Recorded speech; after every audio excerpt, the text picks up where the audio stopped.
So today we're looking at this analysis report, Green After Hours. Is Strive Inc. ready for a breakout? Right, ASST. Yep, and it's making a case for a big move up, basically saying it's lacking way behind Bitcoin. A classic divergence play. The setup looks interesting, a kind of coiled spring below $1.10. It is, but if you're going to build a whole thesis on that idea, the evidence has to be, well, completely solid. Ironclad. So let's start right there with the core of the argument. The report correctly calls ASST a Bitcoin proxy. That's the whole engine here. It is. Section 3 gets right into it. But I think the relationship itself, that divergence premise, it could be established much more rigorously. To really show how big this opportunity is. I completely agree that linkage is everything. But just stating it's a Bitcoin proxy, that's a concept, not a quantifiable edge. Right. If this is for serious traders, rotation traders, you have to move it from just an observation to a real, measurable market opportunity. Well, that's the weakness, isn't it? It says it has a high Bitcoin beta, but it never actually quantifies it. No numbers. No numbers. So that whole coiled spring argument just kind of hangs there on an assumption, an unstated one, that the price under $1.10 is, historically weird, given where Bitcoin is. Yeah, and if we're talking about beta, we're talking about real correlation, about volatility. Exactly. Beta means it doesn't just follow Bitcoin, it moves in a measurable way. It often has leverage. And without that benchmark being defined in the report, the lag just feels subjective. Subjective, yeah. Even if our gut tells us it's correct. The risk here is losing conviction. A reader looking at this kind of trade report doesn't just want to be told there's a gap. They want to know exactly how big that gap is based on hard data. Absolutely. So what's the best way to show that? Is just a correlation number enough? Or do we need to calculate the actual size of the miss? I think the size of the miss is the most powerful thing. So the suggestion here is to integrate that quantitative historical context, really validate that this relationship is misaligned right now, and that makes it actionable. Okay, so for concrete examples, first, you define ASST's historical correlation to Bitcoin, say over the last 90 days. Yeah. That immediately gives the reader a metric for how tight the relationship is. And building on that, you have to establish the average historical beta multiple. That's the key. Right. Like if Bitcoin moves 1%, ASST typically moves, 1.5%. That tells the reader this is a levered play. And once you have that beta multiple, the conclusion almost writes itself. It does. You can then calculate a theoretical price. Based on Bitcoin at $100,000, where should ASST be trading? You highlight the exact size of the lag. And that lets the report say something definitive. Like, based on its 90-day beta, ASST should be trading at 130, showing a 20-cent discount. Wow. See? Now we're talking about a 20% immediate gap just by tying it to a clear macro anchor. That's not just data anymore. That's a headline. And gap needs to feel like a siren call to anyone looking to rotate capital. That level of rigor, it changes the whole analysis. It goes from just descriptive reporting to a prescriptive investment strategy, which is what this audience needs. Okay, good. So now that we've quantified the upside, we have to make sure we've eliminated any doubts about the floor. Make sure the divergence isn't there for a good reason. Exactly, which brings us to risk management. The technicals are great. The report defines a clear stop loss that must hold support at 98 cents to $1 is a solid anchor. It is, but the analysis would be so much stronger if it just briefly addressed the why.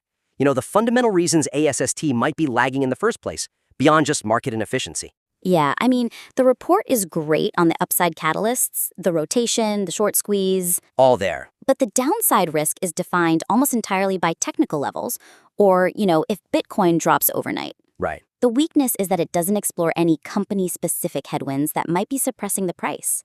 And that could actually invalidate the entire beta relationship. This really comes down to credibility. If a reader thinks, hey, maybe the company put out bad news yesterday and that's why it's lagging, they'll never trust the beta analysis. Never. If there's a real fundamental reason for the lag, like a huge share dilution or a bad operational update, then the divergence isn't an opportunity. It's just justified pricing. Exactly. It's justified. So we need to explicitly tell the reader, we checked under the hood. If you can proactively rule out those fundamental problems, you shift the blame for the low price from the company to an inefficient market. And that makes the whole trade so much more compelling. Is there a risk that by focusing only on the technical triggers, we miss a material, company-specific event that's holding the price down? We have to rule that out to build a fortress around this thesis.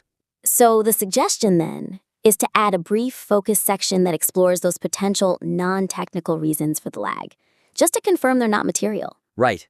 And strengthen the conviction that way. Yeah. For some concrete examples, the report needs a small section that just states there's been no recent bad news. Confirm there are no negative earnings surprises, no major lawsuits, nothing regulatory that's specific to Strive Inc. That's just foundational. And so crucial for these small cap names, you have to confirm there are no announced share dilutions, no secondary offerings that are just creating this temporary supply pressure. That's often the number one reason a stock can't get off the ground while its whole sector is flying. It really is. We should also touch on the short interest. The report mentions 11 to 15% of the float is short. Is that because of specific fundamental concerns about capitalization or operations?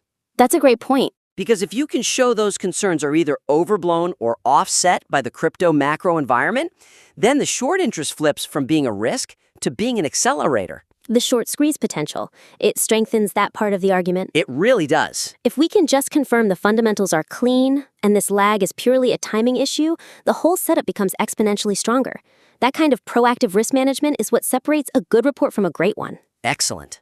So we've got conviction on the upside, we've ruled out the fundamental traps on the downside, now we get to execution, the conditional verdict. Exactly. And that verdict relies really heavily on a specific volume metric. And I think it would have so much more power if it was contextualized. You're talking about the 10 million share trigger. Yeah. The analysis really hinges on this very specific, very high bar. The weakness is that the bullish case requires volume to hit 10 million plus shares in the first hour. But that number is just presented in a vacuum. Right, with no reference to its typical volume profile, like what's its average daily volume or what was the volume on previous breakouts. 10 million shares just sounds like a lot. Before a stock like this, is that just routine accumulation?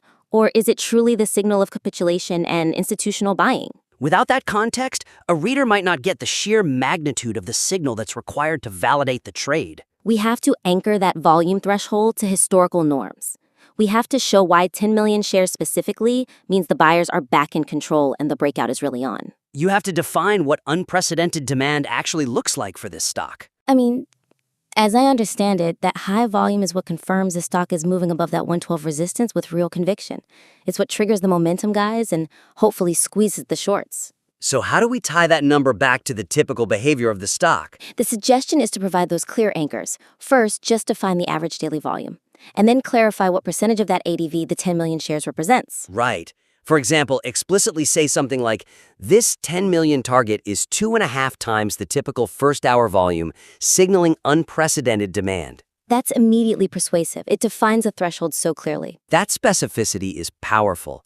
It ties a hard number directly to the conviction you need for this kind of momentum trade. Yeah, it really does. And you could even go further. You could reference a specific historical date when the stock cleared a major ceiling, maybe when it broke 140, or that last time it broke 112, and then note the volume that was required to confirm those prior moves. Oh, that's good.